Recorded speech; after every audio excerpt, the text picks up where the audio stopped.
मुंबई और उसके suburban area के आसपास करंटली बहुत से ऐसे पब्लिक ट्रांसपोर्ट इंफ्रास्ट्रक्चर प्रोजेक्ट्स बन रहे हैं जिनसे आने वाले समय में मुंबई और उसके सराउंडिंग एरिया में ट्रैवल करने में होने वाली असुविधा पूरी तरह से सॉल्व हो जाएंगी। अभी जिन कठिनाइयों का सामना लोगों को ट्रैवल के दौरान करना पड़ रहा है, उनमें से कई प्रॉब्लम्स का सलूशन इन प्रोजेक्ट्स के शुरू होने के साथ मिलेगा। लेकिन हाँ, बहुत से प्रोजेक्ट अलग अलग स्पीड पे चल रहे हैं। जैसे कुछ प्रोजेक्ट्स हैं जो बहुत धीरे धीरे आगे बढ़ रहे हैं, और फिर आते हैं कुछ ऐसे प्रोजेक्ट्स जिनका ट्रैक रिकॉर्ड रखना और रेगुलर अपडेट्स देना हम जैसे इंफ्रा यूट्यूबर्स के लिए भी काफी डिफिकल्ट हो जाता है। उनमें से कुछ प्रोजेक्ट्स अगर मैं लिस्ट आउट करना चाहूँ तो पहला आता है Mumbai Ahmedabad high speed rail corridor, या जिसे बुलेट ट्रेन कॉरिडोर के नाम से जाना जाता है। और फिर आते हैं एमआरवीसी के अंडर बन रहे दो प्रोजेक्ट्स, जो है पनवेल कर्जत सबर्बन कॉरिडोर और Virar down road suburban quadrupling. तो हम इस वीडियो में इसी Virar down road suburban quadrupling की दिसंबर 2024 के वर्क अपडेट को देखेंगे। लेकिन ये प्रोग्रेस हम दो वीडियो में देखेंगे, क्योंकि इतने सारे प्रोग्रेस को अगर मैं एक ही वीडियो में दिखाने जाऊँ तो इसी वीडियो की लेंथ आधे घंटे से ऊपर चली जाएगी। और हाँ, हम इस वीडियो में इस प्रोजेक्ट के बेसिक्स के बारे में नहीं जानेंगे, क्योंकि उनके बारे में मैंने बहुत से प्रीवियस वीडियो में बताया है। तो उन वीडियोस का लिंक आपको नीचे डिस्क्रिप्शन में और ऊपर कार्ड्स में मिल जाएंगे। ये वीडियो करंट वर्क प्रोग्रेस के बारे में रहेगा। और हाँ, आप जो मेरे पीछे मेरे चैनल का लोगो देख पा रहे हो, वो हमारे फ्रेंड आकाश, जो पावर ट्रेन चैनल से है, उन्होंने मुझे गिफ्ट किया था जब वो पहली बार मेरे स्टूडियो और मेरे घर पे आए थे। तो thanks a lot Akash for this. ये मेरे चैनल के ऐसे वीडियोस के दौरान एक चार चांद लगा देता है, या कैसे कहते हैं कि चेरी ऑन द केक, उसका काम करता है ये लोगो। एक तरफ सिल्वर प्ले और एक तरफ अभी लोगो भी ऐड हो गया है। अभी इस प्रोजेक्ट का करंट प्रोग्रेस कुछ इस तरह से शुरू है कि अगर मैं आज वहां पे जाके शूट करके लाता हूँ तो उसे एडिट वगैरह करने में और एक पूरा रेडी वीडियो करने में मुझे कम से कम 1 या 1.5 हफ्ते का समय लग जाता है। लेकिन उस समय में जहाँ का पार्ट शूट किया था वहां पे काम आगे बढ़ के पूरा नजारा चेंज हुआ रहता है। खैर, हम शुरुआत करेंगे विरार साइड से। विरार के साउथ साइड में जहाँ पर प्लेटफॉर्म नंबर 1 के अपोजिट नया प्लेटफॉर्म बनाया जाएगा, उसका काम अभी अच्छा खासा आगे बढ़ा हुआ दिख रहा है। जो लोकल रोड है उनसे एक्सेस करने के लिए जो अप्रोच रैंप बनने थे वो रेडी हो चुके हैं, और इस प्लेटफॉर्म के लिए लगने वाली जो रिक्लेमेशन लैंड थी उसके रिटर्निंग वॉल के काम भी पूरे हो चुके हैं। हालांकि एक्चुअल प्लेटफॉर्म के काम अभी शुरू नहीं हुए हैं, क्योंकि अभी लैंड प्रिपरेशन किया जा रहा है, लेकिन वो मैं एक्सपेक्ट करता हूँ कि हमारे अगले अपडेट तक वो दिखने लग जाएंगे। फिर आते हैं विरार स्टेशन के मेन एंट्रेंस की ओर। यहाँ पर आप देखोगे तो बहुत से एग्जिस्टिंग स्ट्रक्चर को डिमोलिश करके वहां पर नए बनने वाले स्ट्रक्चर्स के काम शुरू हो चुके हैं। विरार वेस्ट का जो स्काईवॉक है, जो प्लेटफॉर्म नंबर 2 पर उतरता था, उसकी ये एग्जिट और कनेक्शन अभी बंद कर दिया गया है, क्योंकि विरार स्टेशन की जो नई एंट्रेंस बिल्डिंग बनेगी उसमें डायरेक्टली ये स्काईवॉक एंटर होगा। तो अभी के लिए इस स्काईवॉक का ये एग्जिट बंद रहेगा। जो पैसेंजर रिजर्वेशन काउंटर था उसे पूरी तरह से तोड़ के वहां पर नए बिल्डिंग्स के फाउंडेशन शुरू हो चुके हैं। प्लेटफॉर्म 3A के बगल में जो कुछ स्ट्रक्चर थे उन्हें भी पूरी तरह से डिसमेंटल करने का काम शुरू है, क्योंकि यहाँ से नई स्लो लाइन, मतलब जो चर्चगेट से धानु स्लो लाइन कंटिन्यू होगी, वो यहाँ पर बिछाई जाएगी। अभी इन कामों के बारे में एक डिटेल्ड वीडियो, या मैं कह सकता हूँ एक वीडियो सीरीज मैं जल्दी आप तक लाऊंगा, जिसमें विरार से धानु रोड के बीच के सारे स्टेशंस के रीमॉडलिंग को मैं पूरी डिटेल में एक्सप्लेन करूंगा। अभी ऑफ कोर्स इस डिटेल्ड वर्क के लिए थोड़ा टाइम लगता है, लेकिन उन वीडियोस और उन मॉडल्स का काम मैं फुल प्रायोरिटी पे कर रहा हूँ, और जितना क्यूरियोसिटी आपको है वो वीडियोस देखने की, उतनी ही क्यूरियोसिटी मुझे भी उन वीडियोस को रिलीज करने की है। विरार के आगे बढ़ेंगे तो नारंगी फाटक को रिप्लेस करने वाले रोड ओवरब्रिज के मेन गर्डर्स के 2 में से एक को लॉन्च करके अपनी जगह पर लगाया जा चुका है। दूसरा फैब्रिकेट होकर रेडी है, और एक मेगा ब्लॉक की मदद से उसे रेलवे के ऊपर स्लाइड किया जाएगा। अगर हम दोनों साइड के अप्रोच रैंप की बात करें तो वेस्ट साइड का रैंप पूरी तरह से रेडी है। हालांकि उस रैंप से लेकर जो स्टील गर्डर है उसके बीच का स्ट्रक्चर अभी बनाया जाना है, क्योंकि ऑफ कोर्स जो स्टील गर्डर है वो वहां पे फैब्रिकेट किए गए। तो एक बार ये स्टील गर्डर स्लाइड हो जाने के बाद वहां पर भी गर्डर्स और डेस्क स्लैब का काम पूरा किया जाएगा। अगर हम ईस्ट साइड की बात करें तो जो गर्डर्स का और डेस्क स्लैब का काम है वो पूरा होता हुआ दिखेगा, लेकिन अभी अप्रोच रैंप का काम शुरू नहीं हुआ है, क्योंकि वहां पर ट्रैफिक का बहुत इशू आता है।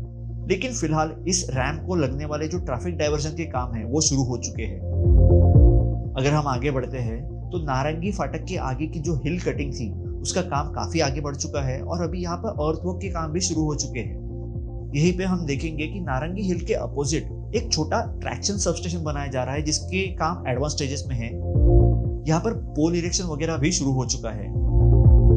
आगे बढ़ने पर जब हम विरार से बाहर निकलते हैं तो यहाँ का earthwork existing western railway main line के लेवल के ऊपर आ चुका है, क्योंकि ये जो नई फास्ट लाइन जो एक्सिस्टिंग वेस्टर्न रेलवे के ईस्ट में बनेगी उनका लेवल भी एक्सिस्टिंग वेस्टर्न रेलवे के ऊपर रहेगा।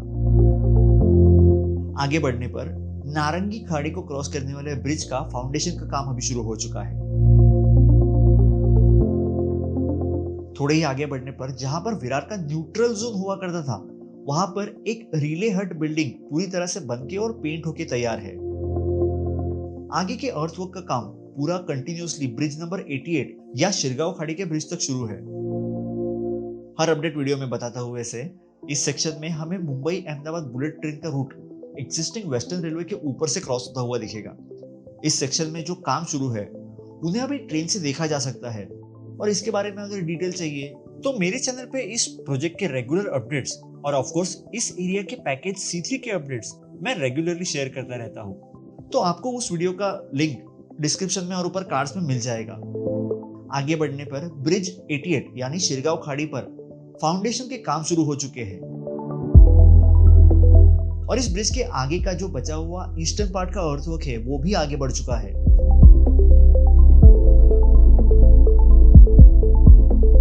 यहीं पे हम देखेंगे कि WDFC वेस्टर्न रेलवे के पैरेलल में आता है। इस वायडक्ट के आगे मतलब वैतरणा साइड यहाँ पे ट्रैक लेइंग का काम शुरू हो चुका है।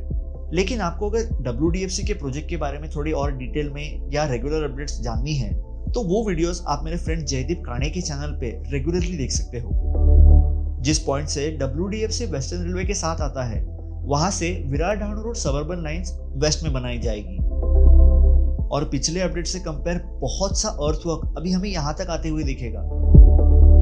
जो बेसिक अर्थवर्क है वो वेस्टर्न पार्ट के एंड तक हो चुके हैं, और आगे अर्थवर्क के लेवल बढ़ाने का काम शुरू है। वैतरणा के पहले ब्रिज नंबर 90 और 91 के फाउंडेशन के भी बेसिक काम शुरू हो चुके हैं।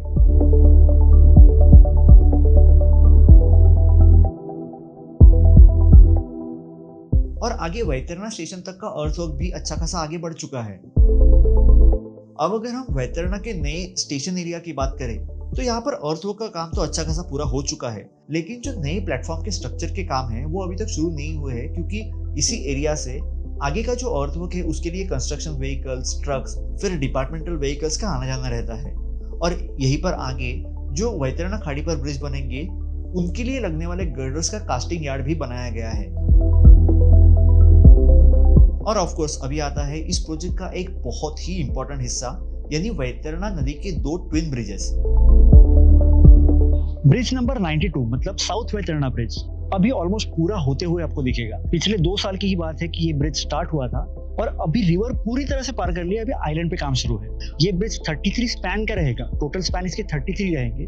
जिस स्पीड से काम हुआ है उस स्पीड से I can estimate upcoming monsoon या 2025 खत्म होने से पहले तो ऑफ कोर्स गर्डर लॉन्चिंग, फिर जो पैरापेट वॉल जो बोलते हैं पैरापेट वॉल भी 2025 के एंड में खत्म हो जाएगी। ब्रिज नंबर 93 27 स्पैन का ब्रिज है, मतलब इस ब्रिज से ऑलमोस्ट 6 स्पैन छोटा है। मतलब इसमें जितना टाइम लग गया अभी उससे सिग्निफिकेंटली कम टाइम उसके बनाने में लगेगा, क्योंकि उसको दोनों साइड से उसको बनाया जाएगा। 6 स्पैन कम है तो उतना टाइम फाउंडेशन में, पाइलिंग में, पाइल कैप, पियर कैप, लॉन्चिंग, गर्डर लॉन्चिंग, उतना गर्डर कास्टिंग, ये सब 6 स्पैन का जो काम है वो कम हो रहा है। तो वो ब्रिज हमें उतने कम टाइम में हम एक्सपेक्ट करेंगे कि वो ब्रिज बनेगा। ये एक मेजर चंक है, मेजर स्ट्रक्चर है विरार ढाणू क्वाड्रपल लिंक के प्रोजेक्ट में। बट अगर अभी हम देखें तो वो एक्सपेक्टेशन कर सकते हैं कि पूरे प्रोजेक्ट के साथ साथ ये ब्रिज भी रेडी होके, ये मतलब दोनों, मैं साउथ वेटरना और नॉर्थ वेटरना दोनों की बात कर रहा हूँ, तो दोनों रेडी होके हम एक्सपेक्ट करेंगे कि दोनों ब्रिज विद प्रोजेक्ट रेडी हो जाए। मॉनसून के दौरान अगर बाकी अर्थवर्क बंद भी रहे तो भी वैतरणा नदी के काम आगे बढ़ते रहते हैं, क्योंकि इनको वैसे भी पानी के साथ ही काम करना है। तो चाहे मानसून हो या साल का कोई भी महीना हो, इस काम को पानी के बहाव से उतना फर्क नहीं पड़ता। ब्रिज 92 यानी साउथ वैतरणा रिवर पर बन रहे ब्रिज की बात करें तो ये वीडियो रिकॉर्ड करते समय इस ब्रिज के टोटल 37 पियर्स अपने पियर कैप्स के साथ रेडी थे, और उन पर टोटल 64 गर्डर लॉन्च हो चुके थे। अगर हम पिछले कुछ अपडेट से कंपेयर करें तो इस ब्रिज का काम वाकई में काफी तेज आगे बढ़ रहा है। जो स्लो लाइंस के लिए बन रहा स्ट्रक्चर है उसका काम अभी आइलैंड तक पहुंच चुका है और उसकी ड्रिलिंग रिग को डिसमेंटल किया जा चुका है, क्योंकि इस ड्रिलिंग रिग ने रिवर में होने वाले फाउंडेशन के काम कर दिए हैं और जो आइलैंड पर बनने वाले पियर है उनको डीएफसी के ब्रिज के थ्रू जो अप्रोच किया जा रहा था उनसे बनाया जा चुका है। तो ये ड्रिलिंग रिग का डिसमेंटल किया हुआ सेटअप आगे के नॉर्थ वैतरणा ब्रिज यानी ब्रिज 93 के ड्रिलिंग के कामों के लिए यूज की जाएगी। वही अगर हम फास्ट लाइन के स्ट्रक्चर को देखते हैं तो उसका अभी काम शुरू है, लेकिन अगले 2 या 3 महीनों में वो भी आइलैंड तक कंप्लीट होके उसकी भी ड्रिलिंग रिग को डिसमेंटल करके आगे शिफ्ट किया जाएगा। वाडीव आइलैंड पर अर्थवर्क अपनी खुद की स्पीड में चल रहा है। हालांकि जब ब्रिज 92 के कोई भी एक साइड को कंप्लीट और यूजेबल बनाया जाएगा तभी ये काम और तेजी से बढ़ेगा, क्योंकि तभी फिर डीएफसी के ब्रिज से ट्रॉली के सहारे धीरे धीरे काम करने की जरूरत नहीं पड़ेगी। अभी अगर हम ब्रिज 93 या नॉर्थ वैतरणा के काम को देखें तो उसके नॉर्थ साइड से पाइलिंग के काम शुरू हो चुके हैं और यहाँ पर फास्ट लाइन के लिए लगने वाली जो ड्रिलिंग रिग है वो सेटअप करके रेडी कर दी जा चुकी है और जो स्लो लाइन के ब्रिज के लिए लगने वाला ड्रिलिंग रिग का सेटअप है वो भी जल्दी रेडी किया जाएगा। इस ब्रिज को दोनों तरफ से मतलब साउथ एंड से भी बनाया जाएगा, जब भी ब्रिज 92 की ड्रिलिंग रिग्स को वहां से शिफ्ट करके यहाँ पर लाया जाएगा।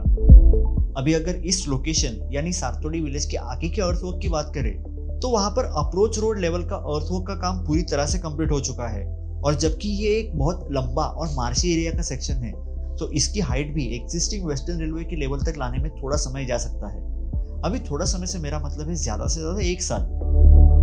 WDFC के न्यू सफाया स्टेशन के सामने तक अप्रोच रोड बनने के लेवल तक का अर्थवर्क कंप्लीट किया जा चुका है और इसी पार्ट में कई जगहों पर प्री फैब्रिकेटेड वर्टिकल ड्रेन या पीवीडी के काम शुरू हो चुके हैं। इस प्रोसेस से अर्थवर्क में यूज की हुई सॉइल का इरोशन रुक जाता है और उसे रिटेन होने में काफी मदद मिलती है। WDFC स्टेशन के सामने से आगे का अर्थवर्क अभी वेस्टर्न रेलवे के लेवल पर आ चुका है। यहाँ पर जो 2 माइनर ब्रिजेस बन रहे हैं उनका काम अभी धीरे धीरे आगे बढ़ रहा है। फिर जो सफाड़े के फाटक को रिप्लेस करने वाले रोड ओवरब्रिज का काम है उसके गर्डर्स और डेक स्लैब का काम पूरा हो चुका है और अभी दोनों तरफ के अप्रोच रैंप और रिटेनिंग वॉल के काम शुरू हो गए हैं।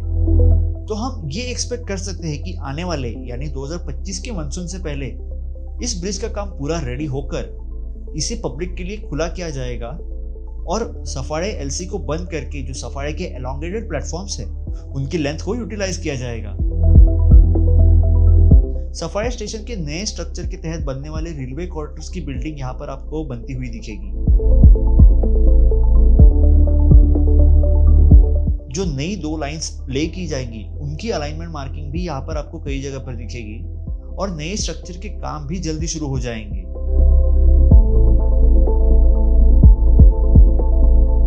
सफाड़े स्टेशन के थोड़े ही आगे जो एक बड़ा ट्रैक्शन सबस्टेशन बन रहा है उसके अर्थवर्क और रिटेनिंग वॉल का काम पूरा हो चुका है और उसके मैश फेंसिंग के काम अभी शुरू हो गए हैं। इस पार्ट के आगे मेन अलाइनमेंट पर ब्लैंकेटिंग का लेयर रेडी है और यहाँ पर बहुत जगहों पर OHE पोल्स के लिए लगने वाली जो फाउंडेशन है उन्हें बनते हुए आप देख पाओगे, जिनमें OHE मास्ट का इरेक्शन किया जाएगा। सफाड़े नॉर्थ के ओल्ड रोड ओवर ब्रिज को पूरी तरह से डिसमेंटल किया जा चुका है क्योंकि अभी नया ब्रिज पूरी तरह से ऑपरेशनल है और ट्रैफिक उस पर से डाइवर्ट किया जा चुका है। यहाँ से आगे केड़वे तक का अर्थवर्क पूरी तरह से कंप्लीट हो चुका है और रोटे गांव के नजदीक GSB लेयर और ब्लैंकेटिंग के काम फुल फ्लेज में शुरू है। कई सारे एक्टिविटीज पैरेलली शुरू है ताकि काम जल्द से जल्द पूरे हो पाए। यहाँ एक और रिले हट बिल्डिंग बनके रेडी है। इन रिले हट्स की पेंटिंग थीम मुंबई लोकल्स के लाइब्रेरी पर आधारित रखी गई है। यहाँ से आगे हमें अभी बलास्ट कलेक्शन के काम भी दिखाई देते हैं। ये बलास्ट अभी ब्लैंकेट लेयर के ऊपर डाले जाएंगे जिनके ऊपर स्लीपर और ट्रैक लेइंग की जाएगी। यहाँ के LC को रिप्लेस करने वाले रोड अंडरब्रिज का काम पूरी तरह से कंप्लीट होकर उसे पब्लिक के लिए ओपन किया जा चुका है।